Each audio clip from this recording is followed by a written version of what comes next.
Usimaya lau whaafofonga o le whaapoponga fo ele nei o Tala Fou Mai Samoa. Awina sa o mai mo oe e lau leiti o whaalongolongo le Radio Samoa. Tasilima iwa tolu amo. O te fia fo e whatarofo lo tātu o tunu o le whaingo o le vāiaso o le te walungo le ngāruenga i au simaya lau whaafonga. O le astofi manas whareida le vāiaso nei alo whanga solo ise mafutanga tū pulanga. E iai o lātu wa fianga tū mau se tau mawhainga le nua le alofa po le nola. Le wha alāp te patonga lo tapu vaitasi iai por kalamesi ti iai le soifua le leo tangata iai a fianga tū mau. E wha soa manatu malangona i awala e mawhai iai o na maua e sui o le wha alāp tonga au nanga wha teko na losi. Le fionga le sui pā le mia o le saunuanga a amilea na te talaina le mafutanga tū bulanga talavou e iai a fianga tū mau. Masato e whamana tua ia le sui taitai o le malo. Ai e ingo le whenga inga whaavao malo whaasino le i tangata iei a fianga tū mau. E peo na mai a ona seinia e Samoa. O stasio ai e ingo le whenga inga o loo māti le tila i le awanoa tutusa. E te tau o na maua e tangata iei a fianga tū mau. I so o se feso ta inga whaate kono losi. O au nanga o mea luenga whaate na kolosi mo i la tau e iei a fianga tū mau. E au fia ai no fua whaata vale, ma te tioata, vai malima whaapipi, tō mea whaalongo, e o lava i polo kalame whaate e kolosi whaapitoa e whaileo, ma whai o na whaamatalaina le ngana whaingo fie ata matustusinga. O le tele tangata e iai a fianga tū mau o le soifua, e silia ma le tasi le mea whainga luenga fsoswani la tau te whaongaina, ma e taua tele se au o nanga so whaatasi e te tau o le tātou whaia. O le tātou mawhitanga la i le so, o se mawola lea i le tele, o le sao, o le malo, mana pāanga, e whaalau iloa ma whaamautu ai le tāua, o whainga whaateknokolosi i le soifuanga, o i lātou e iai a fianga tū mau o le soifua. O se whaitatoa e mawhai ai o na ofi atu ia o onga, ta longa ta whaonga ma vaenga uma o aso whaiso e pei o mawhai o na tausia o ia lava. Nga o sia o tau mawha, mawhai tau tusi, tu langa, tu tō tasi. O isi matatia o au sia e le malo mana paanga, e awhi ai le whaabautinoa o le vave o no iloa o awhianga o whanau longo noa. Whaatino por kalabe whaalau iloa batu inatu ia o unanga talawhea ngai pei o mea whaalongo malangana whaatanga e whesoasoani ai le atinae o ala tau whesota inga. O nisi leo por kalame, o le whaatuina o le vaenga mo le mawina o le fua whaatawale vale e le MDS i lalo le whaamanu malunga ale matanga luenga o le soifua malongina.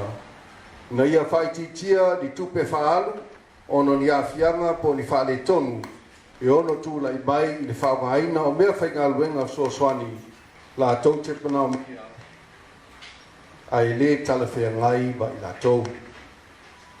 Lono lua o le mawaina o se e vai whaapitoa mo i la tau e awhia vai po a ao ina ia pui ai leo atu i afianga o nona e peo le tipino le vai se tulou.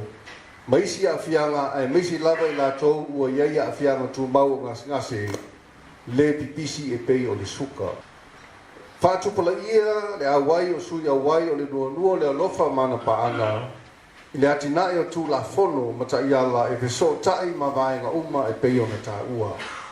Ai pei tai. E le mawhai o na tātou alo mai le tele o pāpuipui. Malui tau o lo wha Vatu ai le bawaina e tūpulanga talavou o anga waa e ubi ai ma whaongai nai mea whainga luenga whaateka kolosi whanei o le pō pei o le ngā whaati o le tau o tau o tā le lava le malabalama i au aunanga ma awala e anga waa ai uti a wanoa mo ilo ilonga ina ia mautido ai le mea whainga luenga talawhea ngai mo tangata taito tasi ai beise lava i lona si o manga. Le fionga le sui pāle mia, le fionga tuala te vanga Iosefo Ponifasio, i le titalaino le mafutanga tūpulanga e iei a fianga tū mau. O le pelestene o tūpulanga e iei a fianga tū mau o le nuanua o le alofa le nola, na tali foi tau le saunga au tu le nei fa moe. I le tau whaeroina le anga i o le lalangi le whata waina. O le sao, o whainga wha teknolosi. E whesoa soani, i le au sia ina o moe mitinga tangata uma. Ai peitai.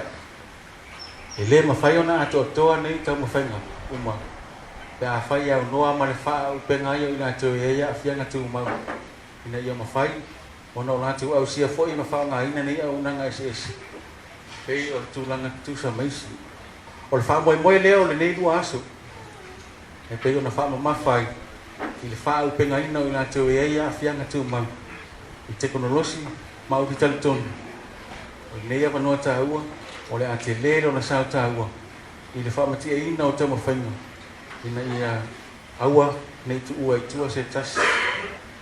Ai mai se lava i le wha ngā ina, maua ina, ma le uia o aua unanga, ma anga wha teknolosi, mo se soi fuanga manuia. Whaafitai a ele so sani a le wha ua upea le mano Australia. Lea o mawhai ai o na tu whaatasia le nei wha mwanga tāua. A wā lava le atina enga o tukuranga takavau. E a whianga tu mau. Mo sui a wai o le nei tau a whianga. Tau sia o le au tau wha ngā le nei a wanua. Mati ai so tau tai au. Tau sia foi o le au tau mau o le fia. Ai mai so se manatu. Nei a whai se ai o le nei tau a whianga. Le sunga tia ena Herbert Bell, o le Palestine leo tūpulanga, o le nua le alofa. Wa mai ale fono o le pale mio le malo Japani matai o le Pasifika e pe ona awai ma le pale mio Samoa.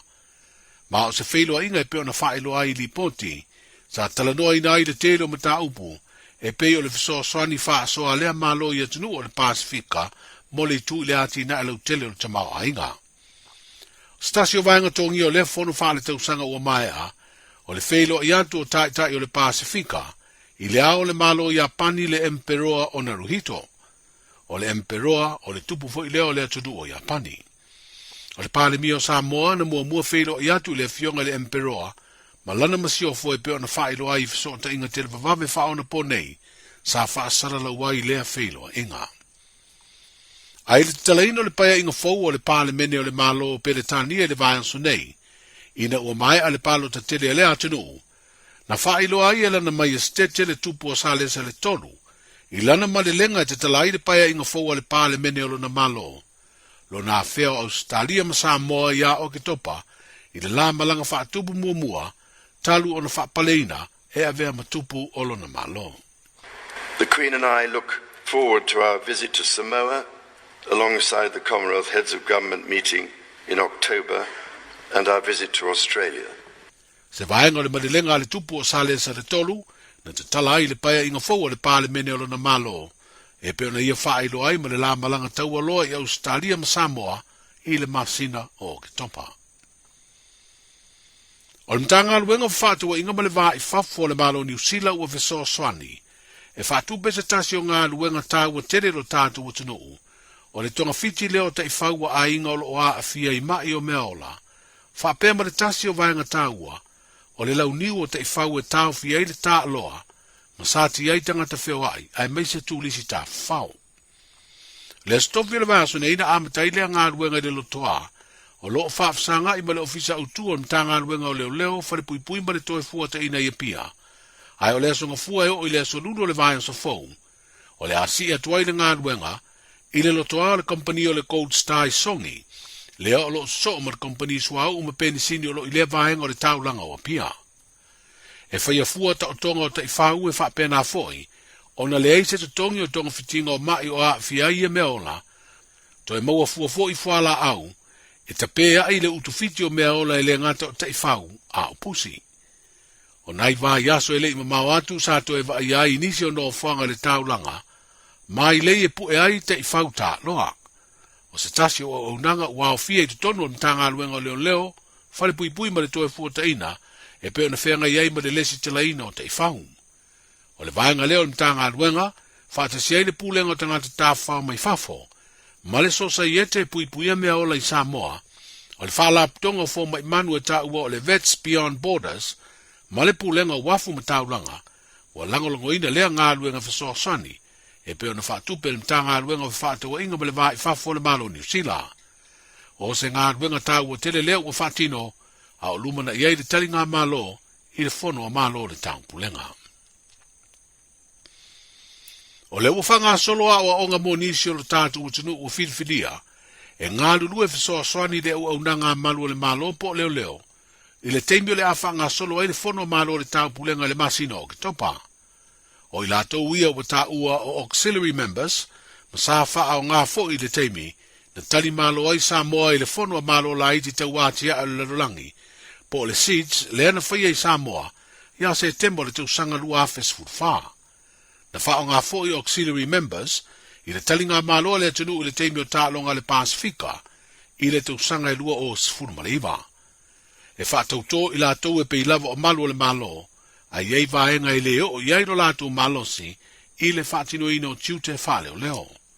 E leo whailo ina mai le whaasata launga le mtanga aluenga i lana upenga te whailangi. Pe to fia nisi o talia, mo le whai o lea tau tua lango lango i a lii matamai tai leo leo. Manuia tele le whai ungo le vai aso, soifua.